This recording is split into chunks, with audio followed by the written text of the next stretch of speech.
My name is Richard Holman. I live in Wales. I grew up in Yorkshire. I spent a lot of time here in London.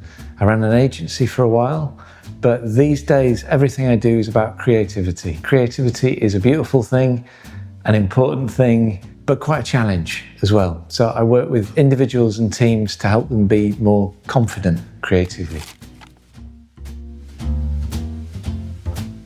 I spent a lot of my career advertising brands, designing for brands, and I always tried to work with brands that I believed in, but ultimately I was still trying to get people to watch something or do something or buy something. And this thing that I do today feels a lot purer because it's not about marketing or selling things particularly. It's just about helping people be more creative. And so sometimes that is in a professional context, and that is helping people be more creative to sell more things. But often it's with artists and writers and designers who are all adding to the sum of human creativity, which is a beautiful thing. So I feel like the older I've got, the closer I've got to who I should be. Creativity is the thing that distinguishes us from other animals. It is an impulse in each of us. And the output of creativity, art and music and literature, has a unique capacity to bring us together, to unite us, to underscore the shared commonality of the human experience, if that doesn't sound too pretentious. And I think art of all kinds is one of the best things that human beings are capable of. So that's why creativity. I have a number of creative heroes, and one of them is Brian Eno, the producer and musician and artist. And he has this really nice line. He says, it's one of the best feelings in the world to stop being me for a little while and to be us. When you feel it most profoundly at a concert, I guess, you know, when you're there in the audience with everybody else and your hearts begin to beat in sync. It's been proved scientifically that this happens with audiences, and you feel that collective kind of empathy.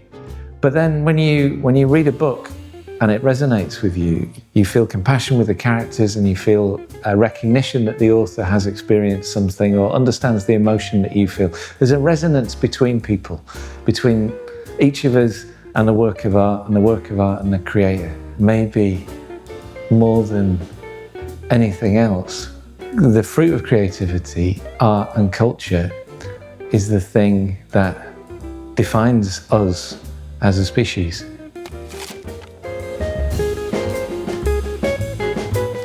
I think the older you get, the more insights you acquire. You know, the more time you have to live, the more time you have to experience good things and bad things, the more time you have to observe other people in the world around you. And so you have a richer, kind of more diverse set of insights and observations, and that's very important fuel for creativity. But when you're younger, I think you have a greater capacity to take risks. And when you're younger, you are less familiar with the conventions that people observe. And so I think when you're younger, it's easier to be more productive, and because you have this sort of impulse to make and create, and you don't really know the rules, so you're not afraid of sitting within the conventions. And then as you get older, we become more risk averse, but you have a richer body of experience to draw upon. So it probably kind of balances out. I mean, me personally, I feel that my creativity is my own now. 20 years ago, when I was running an agency in London, my creativity was largely devoted to responding to briefs, you know? And so my creative energy was often devoted to that line of things. Whereas now I sit in a shed in my garden in Wales, and it's really up to me how I choose to use that creative energy. I never wear black socks. But to live is to make decisions. We choose how we dress, we choose what colour we paint our walls. We also have to be creative in life, you know, that we lock our keys in the car, or we need to come up with an excuse as to why we're late for work. This is all being creative. Probably a lot of us have the capacity to be more creative than we are because we've been told that we're not good at drawing or we're not good at singing or something like this. And so we have these kind of self-limiting beliefs. But I think there are also people for whom creation is a fundamental part of their identity, of who they are as human beings. I'm going to an event tonight with a friend of mine who is like an engine. You know, he is always making and writing and doing stuff. And it's astonishing because he has quite a high-powered creative job, but he still writes screenplays and stuff in his spare time. And my wife, Kate, is an artist. She doesn't paint. It's not good for her. You know, and sometimes when she's painting, it's not good for her. You know, I hear the swearing coming out of the studio. But you know, if she has a few days where she can't paint, then she gets kind of restless and down. So I think there is a spectrum, but I don't believe there are creative people and non-creative people. I think it's all about degrees. Yes, yeah, absolutely. Creativity, it's almost like a way of being in the world, you know? And the thing that people often get wrong is to assume that creativity is all about output, the things that I make. But just as important is input. You can't have good output without good input. To get good input means to observe and listen and watch and engage with new experiences and new people and try and enrich your kind of mental compost. I was listening to a writer on the radio, David Mitchell, I think it was, and he was talking about how every writer has this kind of mulch in their head. You know, you absorb all these things and it kind of rots down to create compost. And the richer the sources of the compost, the more fertile the soil is, and the more likely, you know, a really strong seed is going to grow. And I think that's quite a good metaphor for the creative way of being. I get a lot of inspiration from engaging with culture of different kinds. You know, I travel a lot and I try and go to galleries and I watch a lot of films. I listen to a lot of music and I read a lot of books. And I suppose, as I said earlier, it's also just about taking the time to absorb things, to have a cup of coffee in a cafe and look out the window rather than look at your phone. And life provides inspiration.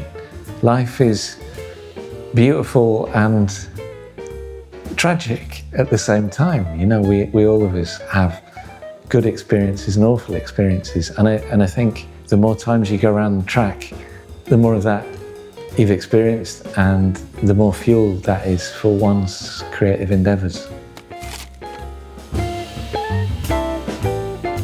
The question, is there a bad creative idea, assumes that ideas are kind of static. And I don't think they are. I think they're kind of fluid. And there is a point at which you say, okay, I am now going to make this idea, and you kind of fix it. There is a point at which you could fix an idea, and I think it would be a bad idea. But I think all ideas have the capacity to evolve into something else. So a good idea, a bad idea can become a good idea over time if you let it. So I see bad executions, and I guess I see bad ideas, but I believe they have the capacity to evolve and change if someone allows them to. You have to evaluate your idea at the point at which you're considering making it, because, you know, then you're going to fix it and it's going to become a real thing. And each of us needs to determine our own criteria for how we evaluate ideas. I have my own, other people have their own. The issue, I think, is that people often rush to evaluate an idea too soon. And creativity and evaluation are different processes. As another of my creative heroes, the nun Carita Kent, once said, creativity and evaluation, different processes. So if you're using different neural circuits, so if you have an idea and you evaluate it, you're switching gears and you're arresting the creative process. So the trick is to try and have as many ideas as you possibly can and delay evaluation until you've got lots and lots and lots to choose from. And then you evaluate, and if something feels like it's kind of got potential but it's not there, then you keep on going, and then you evaluate again. But you don't evaluate and create at the same time. It's a big thing. It's clearly one of the most significant innovations in human history. So we don't really know what the impact is going to be. But as far as it relates to creativity, I think that it's helpful to look back at other innovations and their impact on creativity. I'm not the first to observe that when photography was introduced in this sort of early part of the 19th century, people thought that painting was dead at that point, because why spend hours making a painting when you can make a photograph in a few seconds? Up until the point at which photography was invented, painting had been about realism, and painters have got better and better and more accomplished in their techniques at reflecting life as our eyes seem to perceive it. Realism was the quality that was praised. But when photography was introduced, within a couple of decades, you see that painting really begins to change. Painters are now liberated from having to depict things realistically and can start to paint feeling and think about colour in different ways and light in different ways. And so Impressionism begins. If you compare Impressionist painting of a sunrise with the sunrise that predated photography, they're very, very different things. Sort of quietly optimistic that the introduction of AI may nudge us forwards to create in ways that we haven't yet imagined. And another reason why I believe that is because AI is all about pattern recognition. So it imbibes everything ever, looks for the underlying patterns, generates things according to those patterns. Creativity, at its best, is about doing something that's not been done before, or doing something in a way that's not quite been done before. So any major kind of artistic breakthrough, whether that's James Joyce's Ulysses, Marcel Duchamp and his Urinal, or John Cage in 4 minutes 33, it breaks the rules of the category. And AI can only generate work according to the rules of the category. So I think right now a really good test for any creative or any artist is, could AI have made what I have just made? And if it could, you've got to keep going. And that's the only way we stay ahead of the curve. But it's also a spur to push into new ground. And I believe in human beings, and I believe in human creativity. That is not to say that people in creative industries are losing their jobs right now to AI, and I don't want to belittle that. But I think overall, it's going to push us into an even more interesting place. I think we are, all of us, fine-tuning our instinct for what is computer-generated and what is human-made. The more ubiquitous slop becomes, the more appetite there will be and the greater the premium on stuff that has been made by human beings. And I was talking to my brother-in-law at the weekend, and he was making quite an interesting observation, which is that AI consumes stuff. AI eats the internet to look for patterns.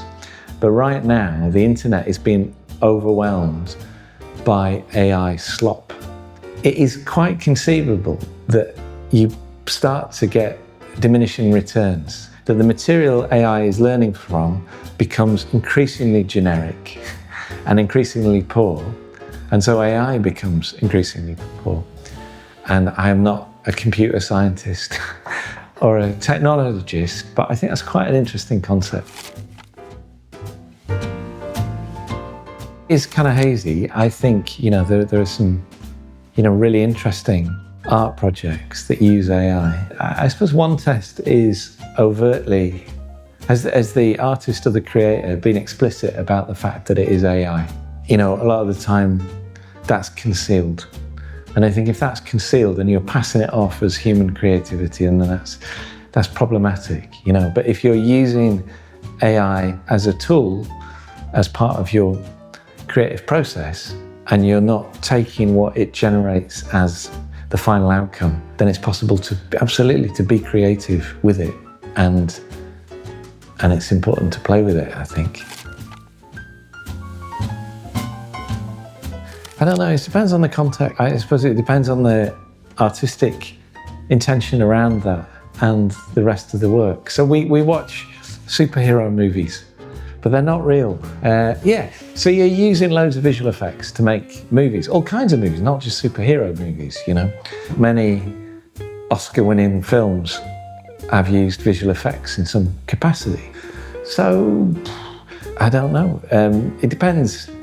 It really, really depends. I suppose the problem is if you claim it's genuine and it's not, that's a problem, isn't it? But, just the fact that we can't trust things because they could be generated by AI, that might push us into making things that are more abstract, just as painting did with photography, because if everything that looks realistic could be created by AI, then the only thing you can do to make something that is clearly human is to make something that doesn't look realistic, that is clearly fabulous.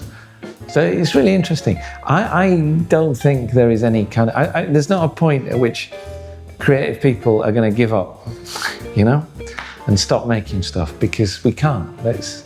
We just can't. We're human. It's what we do. So I'm optimistic. I think it's going to be okay. I wrote a book called Creative Demons and How to Slay Them. And the reason I wrote that book is because I am aware that the creative path can be a hazardous one.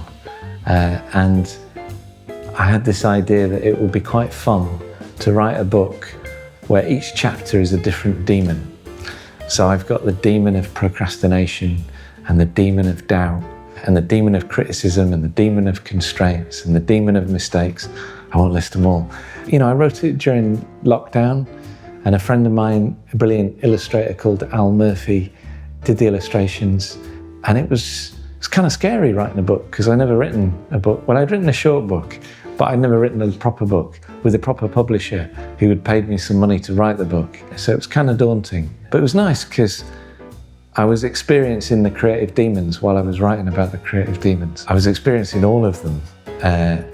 But I guess the one that most people come up against most often is self-doubt.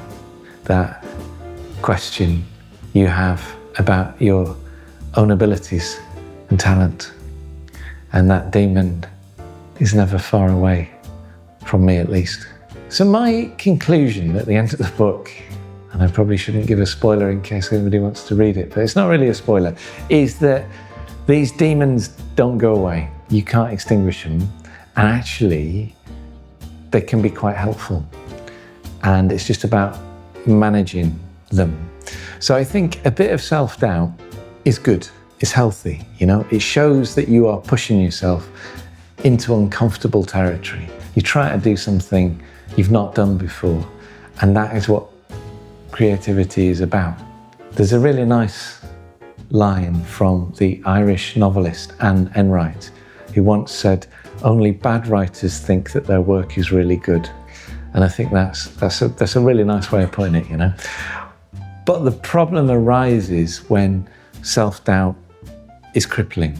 You know, when you're paralyzed, when it stops you from making something because that demon is too loud. And then you have to employ strategies to quieten that demon down.